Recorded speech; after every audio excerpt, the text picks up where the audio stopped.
Sleeping is just one way we could change our lifestyle to stave off Alzheimer's, but it's increasingly clear that what we eat plays a role as well. There is evidence that a diet should be rich in fish, vegetables, and olive oil. But it's more important to have one main goal in mind. In different studies, researchers have looked at different forms of this diet, but what they all have in common is the ability to protect the heart. So if there is a diet out there that is protective of the heart, it may have that additional benefit of promoting healthy aging and reducing the risk of Alzheimer's disease. Once the disease has started to develop, choosing what to eat becomes much more complex. Professor Richard Workman is a world expert on how nutrition affects the development of the brain. In a series of studies here in Boston, he started looking at why people with Alzheimer's had so few synapses.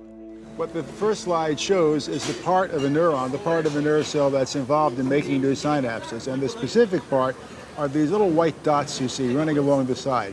Each one of those dots is very likely to become a new synapse.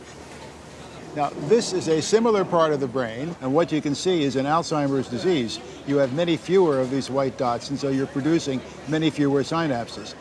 It had been found that the disease reduced existing synapses, but that it also stopped new ones developing to replace them.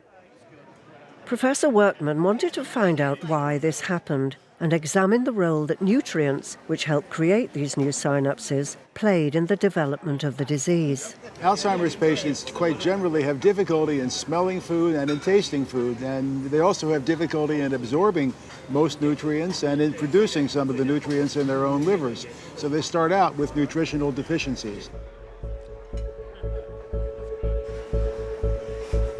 His studies have discovered 3 nutrients which are essential for making new synapses to replace those destroyed by the disease. They are choline, uridine, and docosahexaenoic acid, known as DHA. Here you see an excellent source of DHA in the diet. This is a fish. It happens to be a salmon. Patients with Alzheimer's disease do have some difficulty in absorbing DHA. Choline is present in abundant quantities within egg yolks. Okay?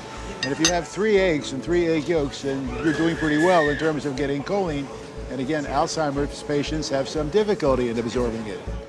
The third, uridine, can't be obtained from food, but is normally created in the liver, something people with Alzheimer's have difficulty doing. The professor's work reveals that an Alzheimer's brain could benefit if more of these nutrients could be absorbed to grow new synapses. A new supplement has been created which provides doses of these nutrients. There have been 2 large-scale clinical trials, and in both trials it significantly improved memory function. It also improved the connectedness between different parts of the brain, and that's critically important in people with early Alzheimer's disease. Although the trials show the supplement helps early-stage Alzheimer's patients, people who have the more advanced stage of the disease do not benefit.